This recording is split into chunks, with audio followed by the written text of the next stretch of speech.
আমি আপনি যদি এই জীবনটাকে মূল্যায়ন করি তো আল্লাহ আমাদেরকে জীবনে মূল্য দিবেন। আমি মূল্যায়িত হব, সম্মানের পাত্র হব, স্যালুটের পাত্র হব। নতুবা একটা দিন আসবে যেই দিন আমি নিজেকে মূল্যায়ন করতে চাব, অথচ আল্লাহ এই জীবনের মূল্যায়ন দিবেন না, কোনো মূল্য হবে না। আসবে একদিন। আমি হাজারো উদাহরণ আপনার সামনে দিতে পারি। আজ যদি কোনো ব্যক্তি নির্জনে একা একা বসে আল্লাহর কথা স্মরণ করে চোখের পানি এক ফোঁটা পালায়, ওটা যদি মাছার মাথা পরিমাণ হয়, মাছের মাথা পরিমাণও, রসুল বলেন তার জন্য জাহান্নামের আগুন হারাম। অথচ একটা সময় আসবে, তিরমিজি শরীফের 2 নম্বর খণ্ডে হাদিস বর্ণিত, আল্লাহর রসুল বলেন একটা সময় আসবে গুনাহগার নাফরমান এরা ক্ষুধার যন্ত্রণায় জাহান্নামের ভিতরে কাতরাইতে থাকবে। আল্লাহর কাছে বলবে, মালিক খাদ্যের ব্যবস্থা করেন। আল্লাহ খাদ্য দিবেন, দরিয়া নামক এক ধরনের খাদ্য, যেটা তাদের পেটের খিদাও নিবারণ করবে না, আবার মোটা তাজাও বানাবে না। বিদায় আল্লাহর কাছে আবার বলবে, মালিক খিদা তো মিটলো না, আরেকটা দেন। তখন আল্লাহ দিবেন জাক্কুম,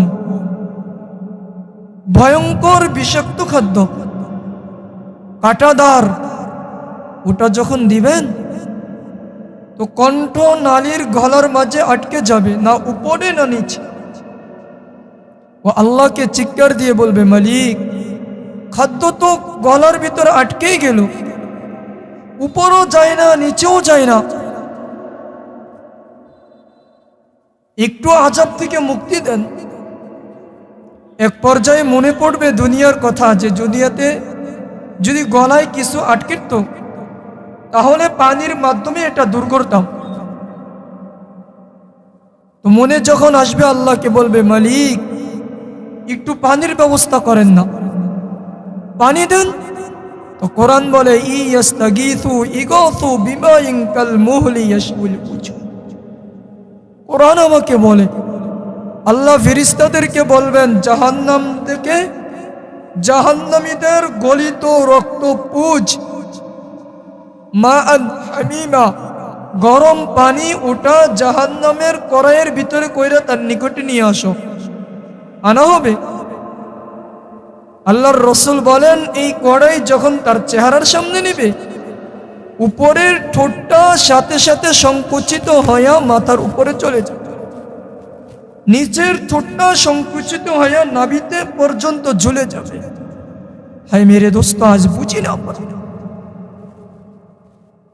এরপরে আল্লাহকে বলবে, মালিক খাদ্য তো দিলেন, ওটা পেটের ভিতরে গেল, যাইতে দেরি। কোরআন বলে, ফাকাত্তা'আহুম, পেটের নারী বুড়ি ছিন্ন বিচ্ছিন্ন কইরা পায়খানার রাস্তা দিয়ে বের হয়ে যাবে। এমন অবস্থায় থাকতে থাকবে 1 বৎসর আর 2 বৎসর না, 70,000 বৎসর আল্লাহকে কাঁদবে আর বলবে, মালিক আযাব থেকে একটু মুক্তি দেন, আযাব থেকে মুক্তি দেন। আর এই 70,000 বৎসর দুনিয়ার হিসাব না, আখিরাতের হিসাবে। কোরআন বলে, মিকদারুহু 50 আলফ সানা, যেই আখিরাতের একদিন হবে 50,000 বৎসরের সমান, ওরকম 70,000 বৎসর করবে। আফসোস করতে করতে এই হাত আঙ্গুল থেকে কামড়ানো আরম্ভ করবে। ইয়াউমা ইয়াআদ্দু যালিমু আলা ইয়াদাই, কামড়াইতে কামড়াইতে বুগুল পর্যন্ত খেয়ে ফেলবে। ইয়াদাইয়া, আল্লাহ বলেন দোনো হাত। এরপরে হুশ আসবে, করলাম কি? আল্লাহকে বলবেন, মালিক একটু ডাকটা শোনেন না, আযাব থেকে মুক্তি দেন না। তখন আল্লাহ বলবেন, ইকসাউ ফিহা ওয়ালা তুকাল্লিমুন, নাফরমান তোর সাথে আমি আল্লাহর কোনো কথা নাই, ধিক্কৃত লাঞ্ছিত হয়ে এখানে পড়ে থাক, চিরকালের জন্য তোর সাথে কোনো কথা নাই। আজ তো আল্লাহ ওই সময় বলবেন, শোন, দুনিয়াতে আমি আল্লাহ প্রতিদিন পাঁচবার আমি আল্লাহ ডাকছিলাম তোরে নামাজের জন্য, এমনি ডাকি নাই, মুয়াজ্জিনের মাধ্যমে চারদিকটা মাইকের মাধ্যমে ডাকছিলাম আর বলছিলাম আয় আয় আয় হাইয়া আলাল ফালাহ, জান্নাতের দিকে আয়, হাইয়া আলাস সালাহ, আমি আল্লাহর সাথে কথা বলতে আয়। ডাকছিলাম, 1000 ডাকছিলাম, আর 24 ঘন্টা দিবা রাত দিবা নিশি 24 ঘন্টা তোর জিহ্বার দিকে তাকাইয়াছিলাম। আল্লাহু নাযিরুন কাইফা তা'মালুন। বান্দা কখন তুই একটু বলবি আল্লাহ মাফ করে দে না? বান্দা একবার যদি বলতি সব মাফ করে দিতাম। আমি এতবার ডাকলাম, 5বার মাইকের মাধ্যমে ডাকলাম, আবার বিশেষ করে ফজরের সময় ডাকলাম, আয় না। সবাই ঘুমায়া গেছে, নেতা ঘুমাইছে, নেত্রী ঘুমাইছে, মা ঘুমাইছে, বোন ঘুমাইছে, ছেলে মেয়ে আদরের বিবি পাশে ঘুমায়। আমি আল্লাহ একদিনও ঘুমাই নাই। লা তাখুযুহু সিনাতু ওয়ালা নাওম। 24 ঘন্টা আমি আল্লাহ তোর দিকে তাকায়া ছিলাম আর তোর জিহ্বার দিকে তাকাইতেছিলাম। বান্দা একটা বার বল ইন্নী গফারতু লাক, আল্লাহ আপনি গুনাহ মাফ করেন, ইন্নী আযনাবতু যামবান আযীমা, অনেক গুনাহ। এতবার ডাকলাম, তুমি তো কানে শোনো নাই। এতবার ডাকার পরে আমার ডাকটা শোনো নাই। আজ তুমি 1000 বার ডাকতে থাকো, ওয়ালা তুকাল্লিমুন, তুমি আমার কথা শোনো নাই। বদিরের বান্দরে ছিলে, শুইনাও না শোনার বান্দরছ। আজ 1000 বার ডাকতে থাকো, ওয়ালা তুকাল্লিমুন, তোর সাথে আমি আল্লাহর কোনো কথা। আল্লাহর রাসূল বলেন, কাঁদতে কাঁদতে পুরো হাত কামড়ে ফেলবে, কাঁদতে কাঁদতে চোখের পানি শেষ হবে, এরপরে সুম্মা দমা, এরপরে রক্ত শেষ হবে। আল্লাহর রাসূল বলেন এরপরে চোখ থেকে পুজ বের হবে, পুজ শেষ হবে, এরপরে 2 দিক দিয়ে নালা প্রবাহিত হবে। রাসূল বলেন যদি কেউ নৌকা চালাইতে চায় ফাজারাত, তাহলে নৌকা চলবে। আপনি বলবেন ছোট্ট এক চেহারা, নৌকা চলে কেমনি, জাহাজ চলে কেমনে? না না না, আপনি জানেন না। হাদিসের কিতাব খোলেন আপনি, বুখারী 2 নম্বর খণ্ড বাবু সিফাতিন নার, ওই অধ্যায়ে হাদিস আছে জাহান্নামী ব্যক্তির এক একটা দাঁত হবে 10 কিলোমিটার। কয় কিলোমিটার? 10 কিলোমিটার। এই হিসাবে উপরের মারিটা হবে 160 কিলোমিটার, নিচের মারিটা হবে 160 কিলোমিটার। 2 মারি মিলায়া হবে 320 কিলোমিটার। 320 কিলোমিটার মারি যেই মুখের ভিতরে, মুখটা কত বড়, আর ওই মুখটা যেই চেহারাটা কত বড়। এখানে নৌকা চালানো অসম্ভব। আল্লাহ আজ একবার ডাক দিলে শুনেন, বিন্দু পরিমাণ চোখের পানি ফেলতে দেরি, গুনাহ মাফ করতে দেরি না। কিন্তু আগে একটা সময়, যে সময় হাত কামড়াবে, নৌকা চলবে পানিতে, এরপরও আল্লাহ একবারও তাকায়া দেখবেন, একবারও তাকাবেন না। বিদায় চলেন এই জীবনটাকে মূল্য থাকতে মূল্যায়ন করি, জীবনটাকে দাম দেই, কারণ এই জীবন অনেক দামি। এই জীবনের একটা শব্দেরও অনেক দাম। আজ আমরা যদি মূল্যায়ন করতাম তাহলে তো এক শব্দে জীবনের গুনাহ সব মাফ করে দিতেন। আগের পরের সব গুনাহ মাফ করতেন। যুবক বৃদ্ধ অপেক্ষায় থাকতো কখন ইমাম নামাজ পড়াবে, আর নামাজের ভিতরে দাঁড়াইয়া সূরা ফাতিহা পড়বে। আবার অপেক্ষায় থাকতো কখন সূরা ফাতিহা শেষ করবে, আর আমি আমিন বলবো, আমার গুনাহ সব আল্লাহ মাফ করে দেবে। কারণ হাদিসে আছে, খোলেন তিরমিজি 1 নম্বর খণ্ড বাবু আবওয়াবুস সালাহ, অধ্যায়ে হাদিস আছে, রাসূল বলেন ইযা ক্বালাল ইমাম গায়রিল মাগদুবি আলাইহিম ওয়ালাদ দাল্লিন ফাকুলু আমিন ফাইন্না মান আফাকা তামিনুহু তামিনুল মালাইকা গুফিরা লাহু মা তাকদ্দামা মিন যামবিহি ওয়া মা তাআখার। ইমাম যখন সূরা ফাতিহা পড়ে, গায়রিল মাগদুবি আলাইহিম ওয়ালাদ দাল্লিন পড়ে, কোন মুসল্লি যদি এক শব্দ বলে, শুধু বলে আমিন, বলতে দেরি, তার সামনের পিছনের গুনাহ মাফ করতে দেরি না। এরে দোস্ত, এক একটা মুহূর্তের আজ নামাজ, দাম আছে, মূল্য আছে, এই কারণে মূল্যায়ন করি। আজ তো যুবক মূল্যায়ন করে না, খেলার নেশা, জুয়ার নেশা, মদের নেশা। যুবক, যেই বন্ধু তোমাকে নারীর দিকে ডাকে, যেই বন্ধু তোমাকে নারীর ছবি দেখায়, যেই বন্ধু তোমার হাতের ভিতরে মদের বোতল তুইলা দেয়, যেই বন্ধু তোমার হাতের ভিতরে সিগারেট আর বিড়ি তুইলা দেয়, যেই বন্ধু তোমাকে নর্তকীর নাচ দেখায়, যেই বন্ধু তোমাকে জাহান্নামের দিকে ডাকে, রব্বে কাবার কসম কইরা বলি, ওটা কখনো তোর বন্ধু না, ওটা তোমার এক নম্বর শত্রু, এক নম্বর শত্রু। এই বন্ধুর কারণে একদিন আসবে, তুমি হাত কামড়াবে, এভাবে কামড়াইতে থাকবে, কামড়াইতে কামড়াইতে বগল পর্যন্ত কামড়াবে, আর বলবে রব্বি ইন্নী লাম আত্তাখিদ ফুলানান খলিলা। মালিক, জুয়া যে খেলে ওকে বন্ধু কেন বানাইলাম, বেনামাজিকে কেন বন্ধু বানাইলাম, নাফরমানকে কেন বন্ধু বানাইলাম।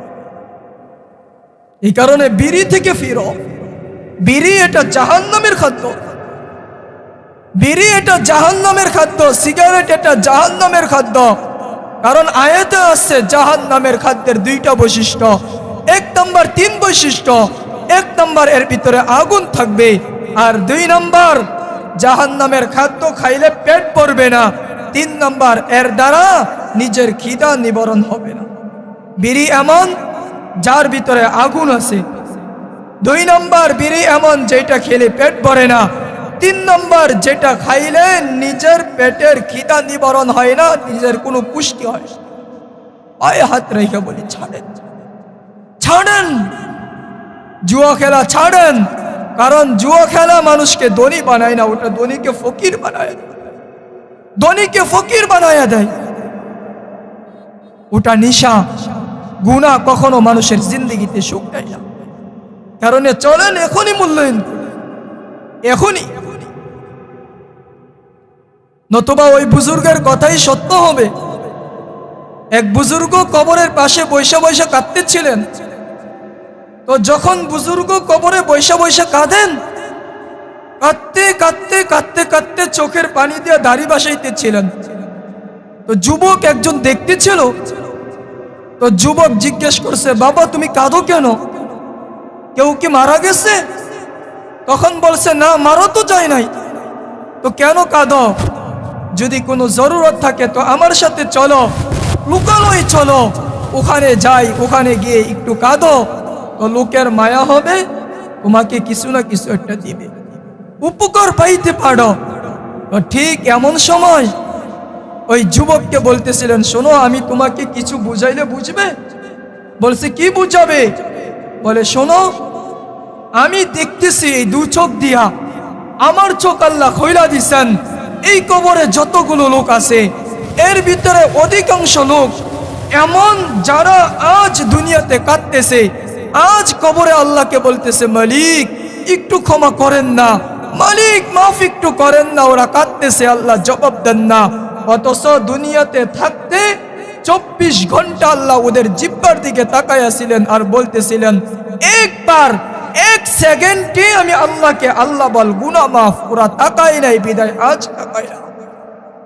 এই কারণে সময় থাকতে সময়ের মূল্যায়ন করি। সাহাবী আব্দুল্লাহ ইবনে ওমর রাদিয়াল্লাহু তাআলা আনহুমা, উনি যাইতেছিলেন। তো উনি ওনার খাদেমকে বলছিলেন কবরের পাশে গিয়া, খাদিম একটু দাঁড়ায়া যাও, ঘোড়াটা রাখো। দাঁড়ায়া গেছে, ঘোড়া রাখছে। এরপরে উনি আল্লাহু আকবার বইলা নামাজে দাঁড়ায়া গেছেন, নামাজ শেষ করছেন। খাদেম বলছে, আল্লাহর ওলি, বুঝলাম না তো হুজুর কি করলেন, কোনোদিন তো কবরের সামনে এসে নামাজ পড়তে দেখি নাই, আজকে কেন পড়লেন? তখন ওই বুজুর্গ আব্দুল্লাহ ইবনে ওমর বলতেছিলেন, শোনো, আল্লাহর রসুল বলছেন, আল্লাহর রসুল বলছেন, রসুল থেকে শুনছি, মানুষের যখন হায়াত শেষ হয়, জিন্দগিটা শেষ হয়ে যায়, ও মৃত্যুবরণ করে, কবরে যাওয়ার পর আফসোস করে বলে, মালিক, মালিক একবার আপনাকে একটা সেজদা দেওয়ার মূল্য দেন, একটা সেজদা দেওয়ার তৌফিক দেন, একটা সেজদা দিতে চাই, একবার দেন। তো আল্লাহ বলেন, কাল্লা, দুনিয়াতে কোনোদিন সেজদা দাও নাই, দুনিয়াতে কখনো আমি আল্লাহকে আল্লাহ বলে ডাকো নাই, আজ নাফরমানির কারণে, বেনামাজি হওয়ার কারণে আজ তোর আর দ্বিতীয়বার সেজদা দেওয়ার সুযোগ নাই। শোনো, আমি সেজদা দিছি, নামাজ পড়া নিছি, যাতে মরার পরে কবরে গিয়া আল্লাহর কাছে আফসোস করতে না হয়। এই কারণে মেরে দোস্ত, চলেন এই ছোট্ট জীবনটাই এটাকে মূল্যায়ন করি। যে মূল্যায়ন করবে, এটাকে ইজ্জত দিবে, সম্মান দিবে, ও আল্লাহর কাছে মূল্যায়িত হবে। রাজি ইনশাআল্লাহ? সবাই রাজি তো ইনশাআল্লাহ? আল্লাহ আমাদের সবাইকে এই ছোট্ট জীবনে নেক আমল করে বুদ্ধিমান, বিদ্বান, আখিরাতে আল্লাহর কাছে দামি হওয়ার তৌফিক দেন। ওয়া মা আলাইনা ইল্লাল বালাগ। আসসালামু আলাইকুম ওয়া রাহমাতুল্লাহ।